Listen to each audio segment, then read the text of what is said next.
What's up, dudes? This is Ideas of Ice and Fire. What are the others? The White Walkers. I know we've seen them a couple times in the books, but what type of creature are they? And where did they come from? Well, I think I might actually have the answer. Now, for you guys to understand what I'm talking about, you're going to have to look at this quote from George R.R. Martin. The others are not dead. They are strange, beautiful.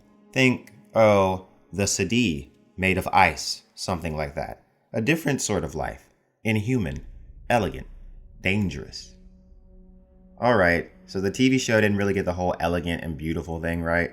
But hold on, what's a she? George describes the others as she made of ice. Well, she is short for I, she, which are a mythical race of beings from pseudo-Irish history. The Aesidi are often compared to fairies or elves, and they're also called the spirits of nature, and additionally they're thought to be the fierce guardians of their abodes, which are often special trees. Okay, now these guys are starting to sound more and more familiar, but before we jump to any conclusions, let's look at the rest of the story. Now the Aesidi had previously warred with another race called the Milesians, who came to Ireland across the sea from Iberia. The Sidhe even conjure up a great windstorm using some type of magic to prevent the Milesians from entering the land. So eventually the Milesians and the Sidhe make a pact and they decide to split Ireland.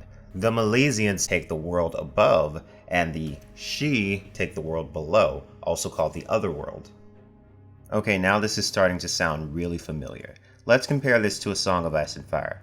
In the books, the Children of the Forest are described as a non-human, mysterious race that inhabits Westeros before the arrival of the First Men, and also before the arrival of the Andals, much like the non-human Sidhe inhabited Ireland before the Milesians came. The Children of the Forest war with the First Men who came from Essos across the Narrow Sea. At one point they used magic against the First Men, attempting to split Westeros in half, and even breaking the Arm of Dorne. Again, much like the Sidhe warred with the Milesians, who come across the sea from Iberia. And the Sidhe also use magic to conjure a windstorm to prevent the Milesians from entering the land from the sea.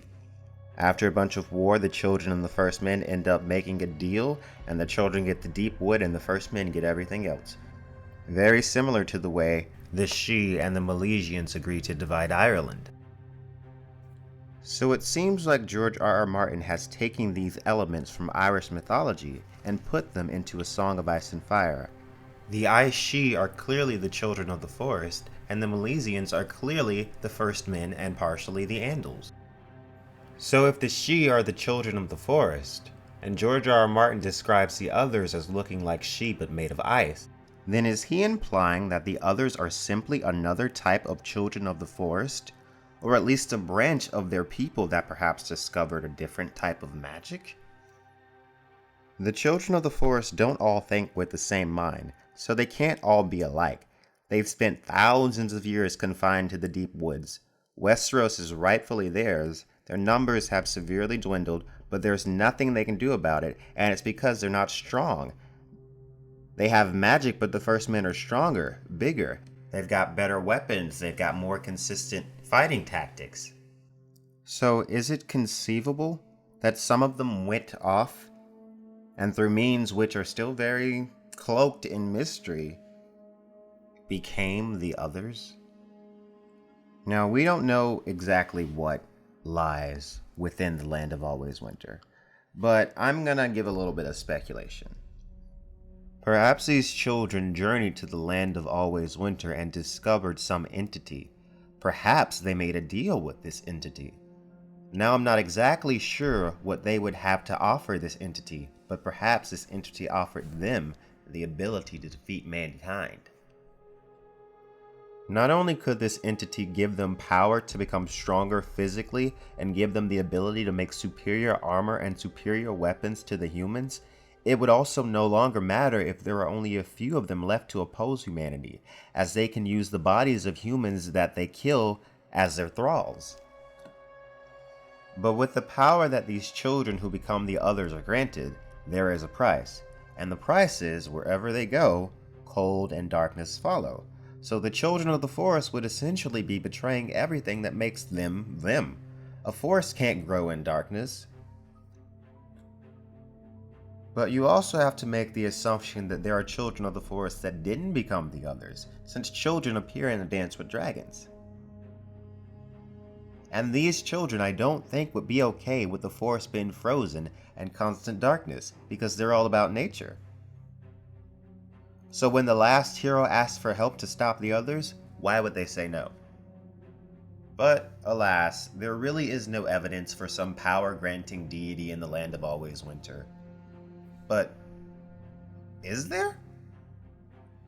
In A Song of Ice and Fire, there is a being described by the prophets of R'hllor as a god of darkness, cold, and death. He is the opposite to R'hllor himself, and known only as the Great Other. His true name is never spoken. And Melisandre certainly seems to believe that he is the one responsible for the White Walkers. Beyond the wall, the enemy grows stronger, and should he win, the dawn will never come again. Death is his domain, and the dead his soldiers. And once at the wall, when gazing into the fire, Melisandre sees a pale face, almost like a corpse, and 1,000 red eyes, and a boy with a wolf's head sitting right beside him. And she thinks to herself, these must be the champions of the Great Other. But wait, that describes Bran and Bloodraven, who are working with the Children of the Forest, and they're the good guys, right?